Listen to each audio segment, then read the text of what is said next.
Dana Rispi est née le 26 mai 1982 en Israël. Dana a la double nationalité israélienne et allemande.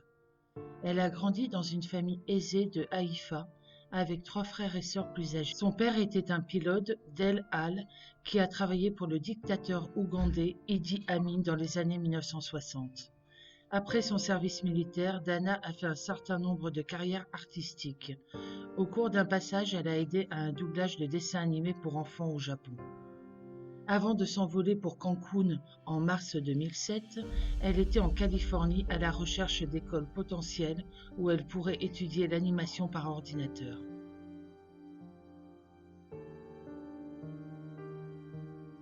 Deux jours après son arrivée au Mexique, le 26 mars 2007, Dana a envoyé un mail à sa famille, disant qu'elle avait rencontré des touristes étrangers et qu'elle prévoyait de faire une excursion en bateau vers une île voisine. La dernière fois que sa famille a entendu parler de Dana, c'était le 7 avril, lorsque le téléphone a sonné à l'appartement de Manhattan, où ils vivent quelques semaines par an.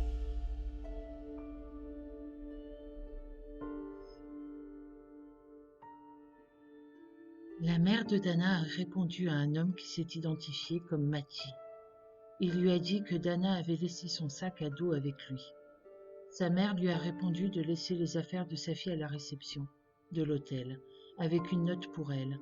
Elle a ensuite écrit à sa fille un email en lui expliquant la situation.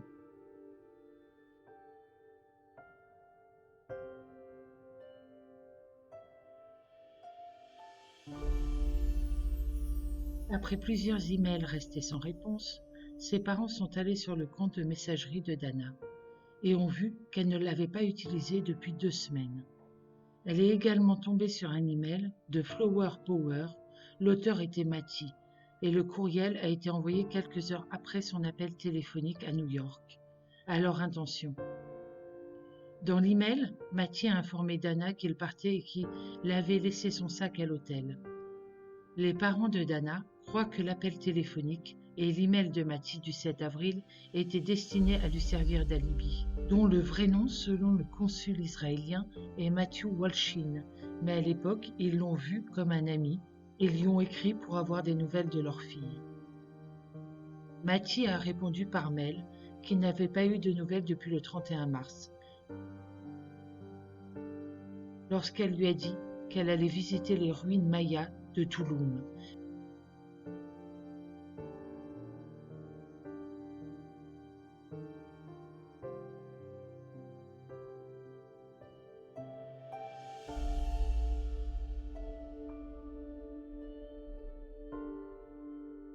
Peut-être avec des jeunes du Québec rencontrés à l'hôtel.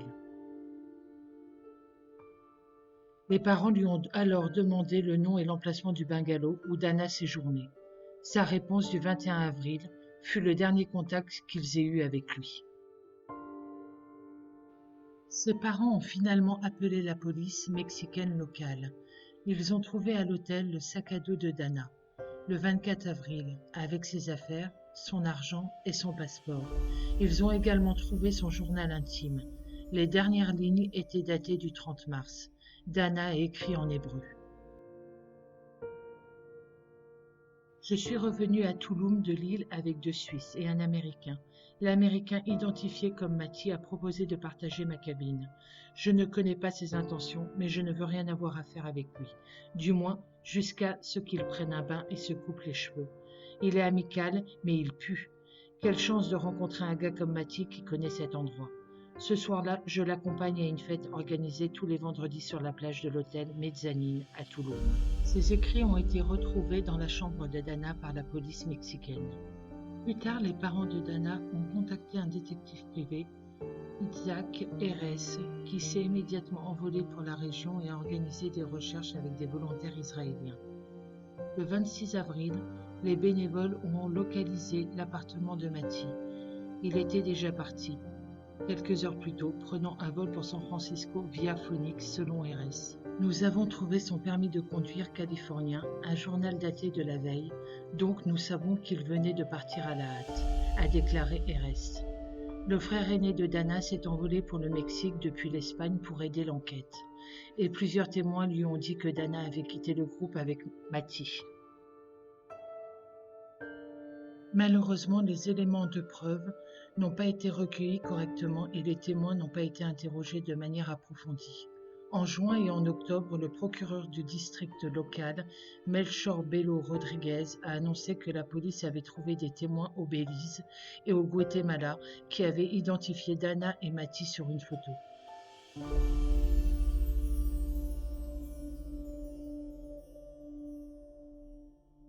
Justement, un autre témoin déclara: dans la nuit du 30 mars 2007, un homme non identifié a été vu et photographié avec Dana, à l'hôtel Mezzanine de Tulum, au Mexique. Pour le témoin, il ne s'agirait pas de Matty.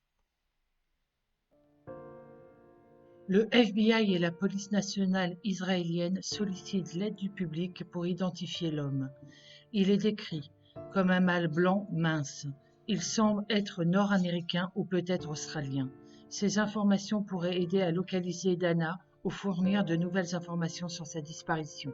En octobre, lorsque la journaliste Silvia Cherem a publié une enquête en 6 parties dans le journal mexicain La Reforma, dénonçant le travail des autorités de Quintana Roo. Elle pense que la négligence était due à l'empressement à protéger l'activité touristique en plein essor dans la région de Cancún. Le dossier de la police mexicaine contient des déclarations sur les précédents faits de Matty avec la justice. Sylvia a raconté qu'un dossier de l'agence de police internationale Interpol mentionne que Matthew Walshin, dit Matty, avait été reconnu coupable en Californie de violences sexuelles en 1990, purgeant 6 mois de prison et 5 ans de probation. Cette information a été confirmée par RS, détective privé, mais n'a pas pu être vérifiée de manière indépendante auprès des autorités du comté de Santa Cruz, où l'affaire aurait eu lieu. À la mi-septembre 2007, le détective a confronté Matthew Walshin dans la rue à El Cerrito, une ville près de Berkeley, en Californie. Le détective a déclaré à la presse mexicaine qu'il s'était retrouvé dans une bagarre au cours de laquelle Matthew lui a dit qu'il ne retrouverait jamais la fille au Mexique. Matthew Walshin a fini par passer la nuit en prison et a été libéré le lendemain, selon les documents de la police.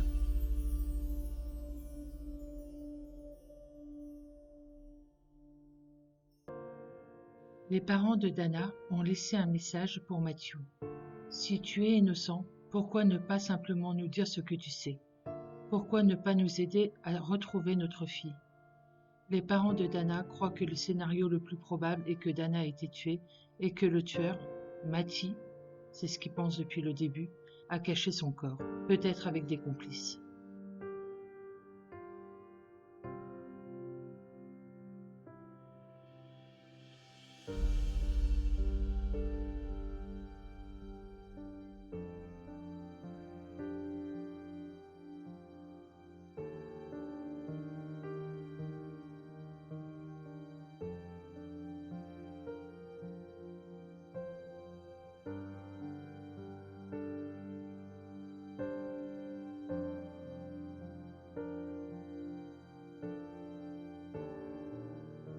En 2009, ses parents se sont rendus à Houston à la recherche d'une famille qui aurait pu être les dernières personnes à avoir vu Dana vivante. Les parents de Dana pensent qu'une famille de la région de Willowbrook à Houston a essayé d'aider une femme ressemblant à leur fille après que la famille l'ait trouvée inconsciente et apparemment droguée sur une route à Playa del Carmen au Mexique, au début d'avril 2007.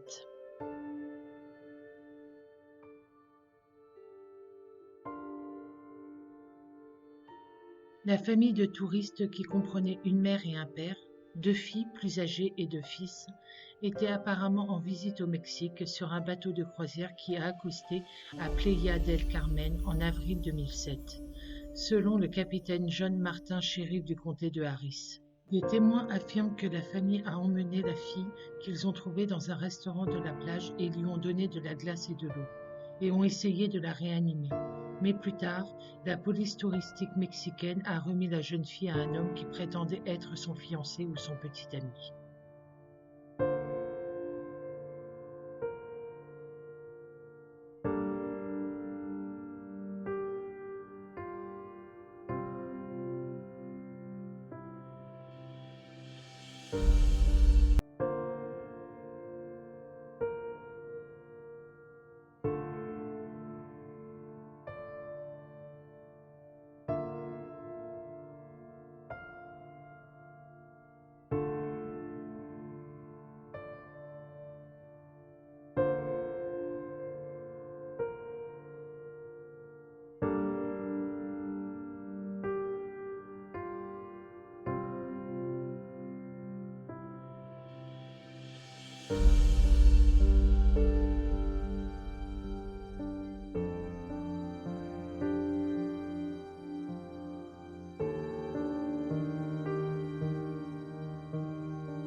L'avocat de la famille a déclaré que le dossier concernant la disparition de Dana restait ouvert.